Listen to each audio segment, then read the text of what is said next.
Mesake setan, Mas. Gimana nggak kasihan sama setan? Coba setan itu kontrak seumur hidup, iblis itu kontrak sampai hari kiamat berbuat buruk terus, menggoda manusia terus. Tidak ada kemungkinan lain, tidak ada opsi apa-apa. Kalau manusia kan opsional hidupnya. Mau buruk bisa, mau baik bisa, mau kaya bisa, mau miskin. Punya pilihan yang luar biasa banyak. Sementara setan, iblis tidak punya pilihan. Gelem ora gelem kaya ngono kuwi. Apa meneh iblis ning Indonesia? Masa double-double kuwi.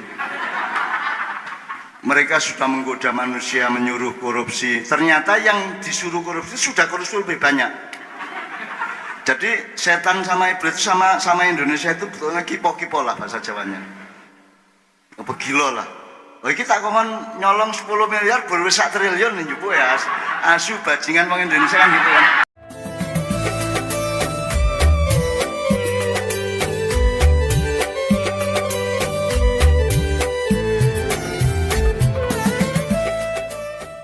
Pada suatu siang ketika ada acara seminar di pesantren itu, yang hadir, yang diundang Gus Dur, Cak Nur Kholis Majid, Bu Megawati, kemudian saya. Acara itu kan di zaman akhir Orde Baru. Kemudian saya pamit untuk tidak ikut maju, saya cukup ngelihat saja karena saya sedang puasa bicara pada waktu itu. Tapi begitu acara dimulai, pembicara pertama Nur Kholis Majid, ada rombongan tentara dan polisi datang. Dan kemudian Anda tahu, Banser, Ansor, semua hadirin kemudian pada berdiri dan meneriakkan Allahu Akbar. Sudah hampir seperti 212. Allahu Akbar. Jadi Allahu Akbar kan gini Mas ya. Kalau Allah ngajari Allahu Akbar kan gini. Jadi kita itu menentang Allah terus-terusan. Enggak pernah Allah ngajarin Allahu Akbar itu gini. Tapi Allahu Akbar itu kontemplatif, masuk ke dalam muhasabah ruhiyah di dalam diri kita. Oke, saya teruskan. Kemudian karena saya juga ikut cemas karena Banser ngamuk, Ansor pada gini-gini, akhirnya saya lari, saya songsong tentara itu, komandannya saya bisiki, Pak sampean disuruh membubarkan acara ya. Iya, karena saya ngerti habitat Orde Baru ya. Terus dia saya seret ke bawah pohon, Pak gini aja, kalau sampean harus membubarkan, saya antar ke forum, naik podium, sampean umumkan surat resmi dari Komandan Kodim dan Kapolres bahwa acara dibubarkan, supaya sampean menjalankan tugas dan tidak dianggap bersalah. Akhirnya tak terke menjeru. Jadi komandan tentara itu saya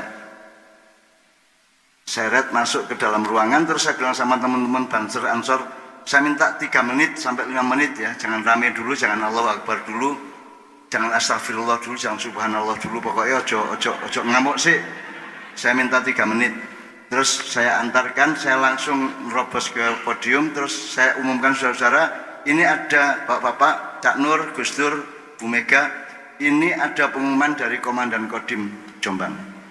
Terus dia membaca, intinya pokoknya acara dibubarkan.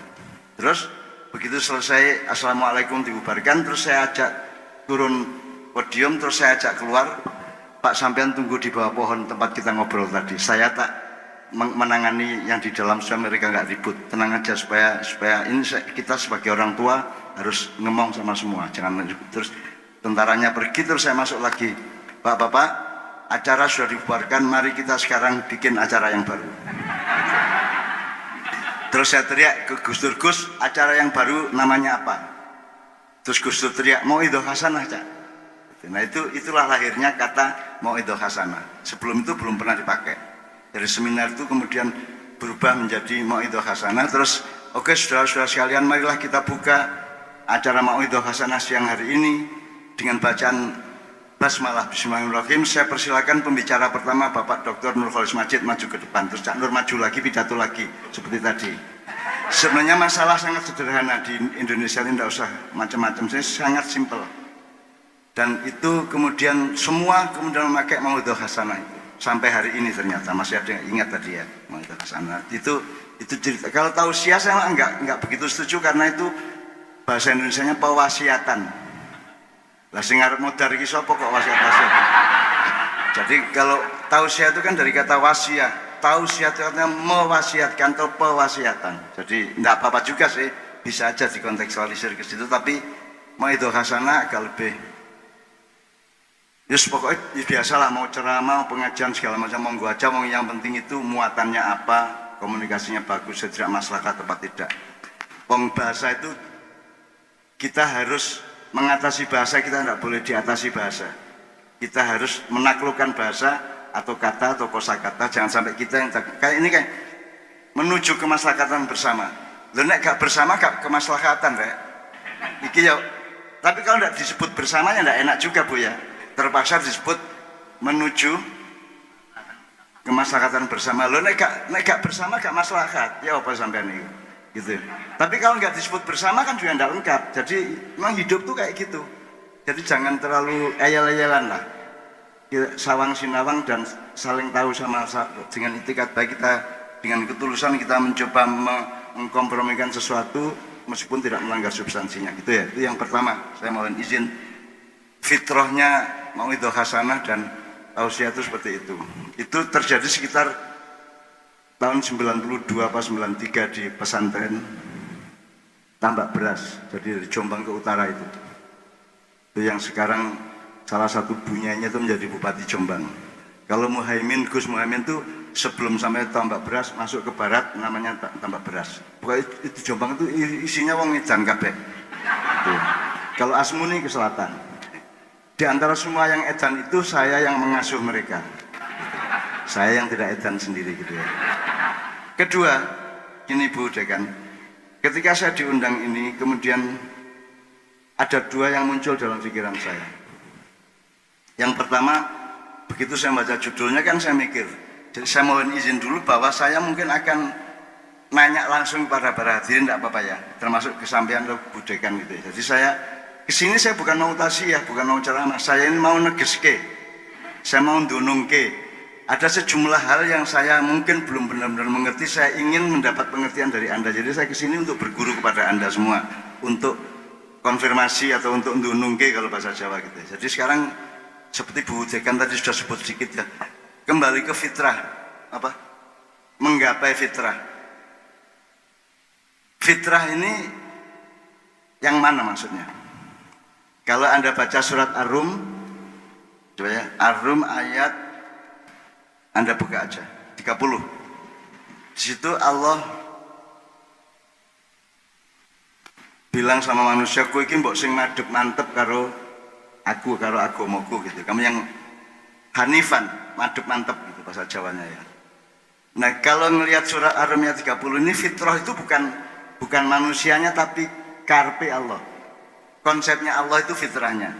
Nah, Adam itu adalah aplikasi atau pengejawantahan dari fitrah yang dikonsep oleh Allah. Jadi fitrah itu ada pada manusianya atau ada pada konsepnya Allah. Karena memang jarak peradaban ada di situ. Jadi manusia ini kan tidak berlaku sebagaimana Allah memfitrahkannya. Pokoknya jadi Gusti Allah dewe lah, dewe gitu kan. Mentang-mentang punya hak pilih terus manusia mengubah dirinya keluar atau melanggar fitrah-fitrahnya. Nah sekarang itu pun kalau memang fitrah itu adalah pada kita, pertanyaan saya, ini fitrah ini kalau kita mengacu, ini pada Nabi Adam atau Adam yang mana? Adam di surga sekian ribu tahun, atau ke Adam setelah turun di bumi? Yang mana ini? Yang kita acu ini? Kalau Adam di surga, ya, itu Adam yang belum terkontaminasi oleh iblis dan setan. Karena begitu yang membuat dia turun ke bumi itu kan karena dia dipengaruhi atau dikontaminasi atau diracuni oleh iblis. Disuruh makan buah kulti yang Allah mengatakan wala taqrabah hadhihi syajarah, jangan mendekat ke pohon itu. Saya kan cari, ini kan disebut pohon terlarang ya Bapak-bapak sekalian.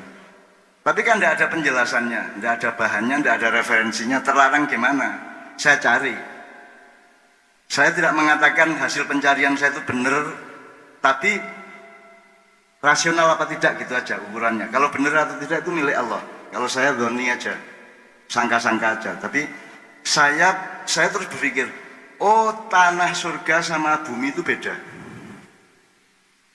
Jadi Adam itu diciptakan dari tanah di surga, bukan tanah di bumi. Karena dia begitu ada itu dia di surga. Nah kita kan tanah di bumi. Nah padahal kimiawinya beda, fisikanya beda, biologinya beda. Kalau di bumi Anda makan buah itu ada proses biologis dalam badan Anda yang menyisakan residu atau kotoran. Jadi kita beol. Kalau sampai di surga nanti tidak ada beol, jadi di sana tidak ada jumblen. Jadi di surga tidak ada WC umum, tidak ada kloset, karena di sana kita menurut tadabbur saya ya. Jadi jangan bilang benar apa salah, tapi rasional apa enggak gitu aja. Kalau soal benar salah yang tahu Allah, mungkin saya salah gitu ya. Tapi cara saya memahami begitu. Oh kalau di surga itu semua recycle, semua mendaur ulang secara otomatis dan tidak ada sampah, semua menjadi nutrisi dan gizi. Gitu kan, sehingga orang makan di sana aman-aman aja, tidak pengen kencing, tidak pengen kentut. Bayangin nek swarga itu ono entut. Terus apa enak di swarga uang buntut koyo ono arek ngelompok basbus kan itu kan. Tidak rasional kita mengidamkan surga kalau di sana itu ada kotoran dan kebusukan seperti di bumi gitu. Jadi surga itu mestinya bersih dari itu kalau dalam rasio saya. Jadi surga itu wangi, enak, tidak ada orang kentut, tidak ada orang apa mana yang ngempoi, ngerti ngempoi ya? Ngempoi itu ngentut terus dele, ngentut di dele apa? Irungi wong. Itu dulu tuh tradisi dilanggar di musola itu gitu, entut-entutan itu. Kalau Anda tidak pernah ngalamin itu berarti Anda tidak religius. Gitu. Ngentut kok, ngentut itu harus didaya gunakan. Nah di surga tidak terjadi itu, jadi orang kumpul kayak apapun, tidak ada covid, tidak ada kentut, tidak ada bau busuk. Nah, kenapa kemudian Adam kok ingin beol? Karena yang dia makan itu buah atau buah yang berasal dari pohon yang tumbuhnya di bumi, yang namanya khuldi itu. Tumbuh di bumi, kemudian disimpan oleh malaikat Allah di salah satu museum di surga. Apa? Breakdown saya kayak gitu. Kalau mau tahu benar apa tidak, Anda ke surga aja. Jangan tanya sanatnya dari mana gitu ya. Anda ke surga aja langsung konfirmasi ke sana. Nah itu ada di museum surga itu ada pohon khuldi yang kalau dimakan manusia akan kena residu, akan ingin beol, ingin kencing, pokoknya ada kotoran. Sementara selama Nabi Adam di surga berpuluh-puluh ribu tahun, ya beribu-ribu tahun, itu tidak pernah beol, tidak pernah, menurut saya ya. Benar apa tidak, tanya sendiri deh. Tidak pernah kencing, tidak pernah kentut, karena residunya di situ gitu. Anda tahu bahwa ukuran waktu yang kita rasakan sekarang dengan surga kan sama sekali berbeda. Sebagaimana Anda tahu, yang namanya iblis itu dulu kan itu kan pemimpinnya para malaikat. Jadi yang namanya iblis itu dulunya bergelar Kanzul Jannah, Syekh Kanzul Jannah. Beliau adalah seorang jin. Dia berasal dari golongan jin, kemudian dia tirakat ikut kursus malaikat, dia lulus jadi malaikat, dan dia menjadi malaikat unggul dan menjadi sesepuhnya para malaikat yang lain, bahkan lebih sepuh daripada malaikat Jibril. Jadi kalau Jibril dan Mikael, Israfil, Israel itu mau matur kepada Allah itu melewati Kanzul Jannah ini gitu. Sampai ketika beliau Kanzul Jannah ini kemudian menentang Allah tentang pengkhalifahan Adam gitu ya. Nah jadi terus kemudian sebelum itu bahkan iblis atau Kanzul Jannah itu dikasih Allah waktu 1000 tahun per langit. Jadi beliau di langit 1, di langit 6 1000 tahun, turun ke langit 5 1000 tahun dan seterusnya. Sampai di bumi 1000 tahun, sampai di bumi tidak mau pulang. Paling enak di bumi ini. Jadi iblis tidak mau pergi dari sini. Itu banyak ceritanya. Tapi pokoknya yang ingin saya omongkan pada Anda adalah ini Nabi Adam yang mana yang Anda maksud dengan fitrah ini? Nabi Adam yang asli di surga, jadi dia tidak terkontaminasi oleh residu, oleh kotoran, oleh keburukan, oleh apapun saja yang berasal dari iblis dan setan. Ataukah ketika Adam sudah digoda untuk makan buah khuldi sehingga kemudian dia ingin beol terus harus turun ke bumi? Yang mana? Jadi kalau Adam setelah di bumi kan Adam yang sudah campur aduk, Adam yang sudah terkontaminasi kan gitu. Yang mana fitrah ini? Anda tahu ya, sebenarnya kan Allah bisa menghalangi, misalnya iblis. Jadi iblis itu sebenarnya sudah diusir duluan dari surga oleh Allah ya. Terus dia masuk lagi itu lewat mulut naga. Iki rada ndongeng meneh ya. Jadi surga itu dijaga oleh naga dua besar. Ketika dia mangap terus ngantuk, iblis masuk ke dalam mulutnya naga terus melebu di dalam lorong panjang badannya naga itu, kemudian keluar lewat duburnya, terus keluarnya itu di surga karena kepalanya di mulut surga, badannya dan ekornya di dalam surga. Terus iblis lewat situ melebu nogo kui, terus keluar di surga, terus baru menggoda Adam. Gitu ceritanya. Kalau tidak percaya tanya sendiri, gitu aja. Gitu aja. Ya, naga ya. Makanya sekarang ada 9 naga yang berkuasa di Indonesia. Ya. Nah terus sekarang kalau gini. Bedanya Adam di surga dan di bumi adalah karena dia sudah dikasih manzilah atau dikasih jabatan atau dikasih fungsi atau dikasih tugas. Jadi kan Allah itu tidak menciptakan Adam di Quran. Allah ini di Quran itu ada 2 kosakata. Satu kholako atau kholik itu pencipta, kholako itu menciptakan. Kalau makhluk itu yang diciptakan. Terus ada ja'ala itu membikin. Yang membikin namanya ja'il, kemudian yang dibikin namanya maj'ul gitu ya. Nah, Adam itu dilaporkan dalam informasi Al-Qur'an bukan makhluk tapi maj'ul. Jadi Allah mengatakan ini ja'ilun fil ardi khalifah. Jadi bukan itu penciptaan Adam, enggak. Adam sudah ada, kemudian dilantik menjadi khalifah di bumi. Kan gitu. Nah, jadi kalau kembali ke pertanyaan tadi, yang Anda maksud fitrah ini Adam asli surga atau Adam khalifah di bumi? Kalau Adam khalifah di bumi berarti ya kita harus mengacu kepada fitrah khilafah. Kan gitu. Khilafah itu apa? Karena ini berkaitan dengan pertanyaan yang lain soal fakultas hukum. Kan saya bingung. Fakultas hukum kok sawalan itu hubungannya apa? Itu kan saya kan bingung. Nggambar itu bingung. Ini yang sawalan ini sarjana hukumnya, petugas hukumnya, pembelajar hukumnya, dekannya, atau manusianya, atau muslimnya, kan begitu kan? Nah itu pemetaannya gimana? Itu sama dengan fakultas-fakultas ya, misalnya ini UGM ya, ada fakultas kamar farmasi, kamar kedokteran, kamar fisipol, kamar hukum, kamar sastra dan seterusnya ya. Itu kamar-kamar ataukah spektrum, multi spektrum? Jadi ada gelembung kecil di dalam gelembung yang lebih besar dan terusnya sampai gelembung yang maha besar, Allah sendiri gitu. Cara berpikir kita bagaimana? Lebih besar mana Anda sebagai dekan dan Anda sebagai manusia? Gelembungnya yang lebih gede yang mana? Apakah gelembung manusiamu lebih besar, di dalammu ada gelembung dekan fakultas hukum, ataukah sebaliknya manusiamu itu di dalam gelembungnya atau spektrumnya kemanusiaan? Yang mana? Kan ini kan soal cara berpikir, soal mindset. Kalau kita keliru melihatnya kan silang sengkarut juga. Kan saya enggak ngerti nih. Loh kok fakultas hukum kok sawalan ki kayak ono pelajaran tentang Ramadan kok di kurikulum. Kan tidak ada kuliah di fakultas hukum soal itikaf, traweh gitu kan. Praktek traweh fakultas hukum enggak ada kan. Kan enggak ada hubungannya sama kurikulum fakultas hukum. Kan tidak ada soal poso sawal gak ono. Apakah di fakultas hukum ada mata kuliah Lailatul Qadar? Kan tidak ada. Lah terus apa iki kok sawalan bareng ngopo? Karena kalau ngomong sawalan berarti kan harus mendasari diri pada hulu yang namanya puasa dan Ramadan. Kan gitu.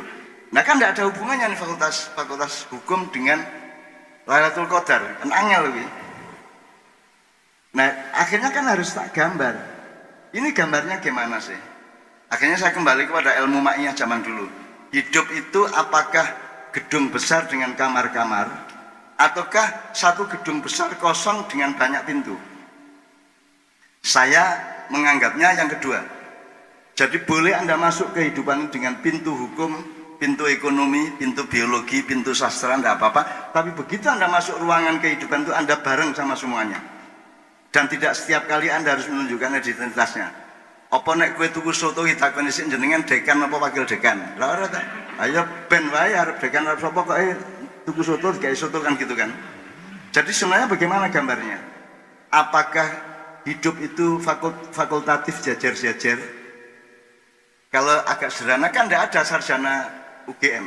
Yang ada kan sarjana fakultas hukum UGM. Kalau sarjana universitas kan nggak ada. Di seluruh dunia nggak ada. Yang ada sarjana fakultas, betul nggak? Jadi sebenarnya ini bukan Universitas Gajah, ini adalah paguyuban fakultas-fakultas yang bernama Gajah Mada kan. Ini paguyuban fakultas-fakultas karena tidak ada sarjana UGM-nya, tidak ada. Yang ada sarjana fakultas hukum di dalam lingkup UGM. Tapi bukan sarjana universitas, karena sarjana universitas dengan sarjana fakultas agak beda kurikulumnya dan jangkauannya beda. Kalau menurut saya gitu ya. Jadi saya memang belum pernah ketemu sama sarjana universitas. Karena toh kurikulumnya sejak awal kan fakultatif kan gitu. Dan hidup ini kan terlalu fakultatif. Nah, ketika saya membayangkan sawalan dan fakultas hukum itu saya menggambar. Sebenarnya hidup itu jajar-jajar gini, hukum, ekonomi, farmasi, ataukah complongan? Complongan itu apa? Spektrum, gelembung. Jokowi presiden dengan Jokowi orang Solo itu gelembungnya lebih besar mana? Yang di dalam yang mana, yang di luar mana? Budekan ini sebagai manusia, sebagai orang Jawa misalnya, itu gelembungnya bagaimana? Ngerti nggak? Yang di dalam mana, yang di luar mana, yang memuat mana, yang dimuat mana? Itu kalau mau dituntaskan, Allah itu sama Anda gimana gambarnya? Anda di dalam Allah apa Allah dalam diri Anda? Anda bilang Allah di sana. Singarane Gusti Allah ndek kono iku sapa? Sapa sing muruki sampean biyen Gusti Allah dituting ngono ndukur wit kelapa ta ya apa? Gitu. Itu kan pertanyaan peradaban sebenarnya. Kalau kita pakai dialektika materialismenya Hegel, Marx dan Karl Marx dan seterusnya ya gampang. Kita dalam Allah, meskipun kita tidak bisa membayangkan Allah, tapi kita dalam Allah. Tapi kalau sekarang saya tanya, apakah Allah ada di dalam hatimu, di dalam jiwamu? Ada. Kan tidak bisa dipahami secara materialistik. Bagaimana mungkin Allah yang maha besar ada di dalam diri kita yang sangat kecil itu? Kalau kita memahaminya secara materialistik tidak bisa. Tapi kalau kita memahaminya secara rohani bisa kan gitu.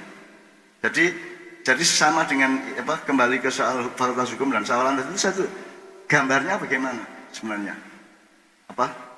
Bagannya nek di desain itu digambar itu gimana sebenarnya? Ini yang sawalan ini siapanya? Manusianya, oke. Manusianya kebetulan orang yang kumpul di fakultas hukum gitu ya. Gitu ya. Oke. Nah, kalau manusia nanti pertanyaannya kembali kepada Adam yang mana kan gitu kan.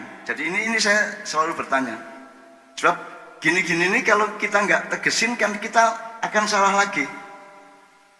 Kita ini sedunia salah soalnya. Sedunia itu tidak jelas manzilahnya, tidak jelas mindsetnya. Jadi kita tidak berpikir gelembung-gelembung dan multispektrum, tapi kita berpikir jajar-jajar tadi itu, linear tadi itu. Sekarang misalnya gini, Allah di surat Al-Hujurat ayat 13 ya, Helmi ya. Ya ayyuhan nas inna khalaqnakum min dzakari wa untha wa ja'alnakum syu'uban wa qabaila lita'arafu. Opsi pertama, inna khalaqnakum. Kata-katanya, untuk kata kerjanya kholakna. Nah kalau kholakna produknya adalah dzakarin wa unsa. Jadi kalau Allah menciptakan itu laki dan perempuan, meskipun manusia ngarang sendiri ada setengah laki setengah perempuan gitu ya. Itu karangan manusia sendiri gitu ya. Terus ada lesbi, ada LGBT segala macam itu kan itu tidak mungkin fatwanya Allah kan gitu. Ya salah apa wis karep-karepmu kono. Engko kawin karo wedhus aku ora masalah. Saya tidak masalah kok. Enggak masalah, itu masalahmu sendiri dengan Allah dan dirimu kan begitu. Saya oke-oke saja, saya sangat liberal. Saya sangat membedakan dan menampung semua orang, tidak ada masalah. Bahkan iblis sama setan itu saya tampung. Kenapa? Karena saya tidak punya masalah sama iblis, sama setan. Karena tidak ada masalah saya sama mereka. Mereka yang punya masalah sama saya, bajingan cah siji tak gudo-gudo ora gelem terus iki gitu. Masalah mereka, saya enggak. Saya tidak ada masalah, kamu datang aja, kemaian kamu datang aja, mau jin mau semua saya terima. Tapi kalau kamu nyuruh saya apa-apa yang saya tidak setuju, saya tetap tidak mau. Saya tetap di tempat di manzilah saya. Saya tetap di mindset saya tidak akan bisa kamu pengaruhi. Jadi saya tidak punya masalah sama kamu, kamu yang punya masalah sama saya. Jadi saya ngurusin orang kesurupan segala itu gampang karena saya tidak punya masalah sama mereka dan saya sayang sama mereka. Mesake setan, Mas. Gimana nggak kasihan sama setan? Coba setan itu kontrak seumur hidup, iblis itu kontrak sampai hari kiamat berbuat buruk terus. Menggoda manusia terus. Tidak ada kemungkinan lain, tidak ada opsi apa-apa. Kalau manusia kan opsional hidupnya. Mau buruk bisa, mau baik bisa, mau kaya bisa, mau miskin. Punya pilihan yang luar biasa banyak. Sementara setan, iblis tidak punya pilihan. Gelem ora gelem kaya ngono kuwi. Apa ndak kasihan sama iblis? Kebajut nek kowe ora kasihan. Mestinya kasihan sama ya Allah mesake iblis ya. Apa meneh iblis ning Indonesia? Mesake double-double kuwi. Mereka sudah menggoda manusia, menyuruh korupsi. Ternyata yang disuruh korupsi sudah korupsi lebih banyak. Jadi setan sama iblis sama Indonesia itu betulnya kipo-kipo lah bahasa Jawanya. Apa gila lah. Oh kita kongkon nyolong 10 miliar baru 1 triliun nih jupu ya. Asu bajingan orang Indonesia kan gitu kan. Gitu loh. Ini Anda jangan ngomong bener apa salah yang saya omongkan, rasional apa enggak? Masuk akal apa tidak gitu loh. Jadi kalau saya mengatakan saya tidak punya masalah sama iblis, itu karena saya tidak punya masalah. Dia yang punya masalah, tidak hanya dengan saya, dengan dirinya sendiri pun punya masalah. Karena iblis itu kontrak, tanda tangan dengan Allah untuk berbuat buruk, menyesatkan manusia, itu kontrak. Sebelum hari kiamat, itu kontraknya belum selesai. Sementara kita bebas, kita ini free agent. Kita ini free agent, kita ini mau berbuat buruk boleh, mau berbuat baik boleh. Pokoknya kita semau mau kita meskipun resikonya ada masing-masing kan gitu. Oke.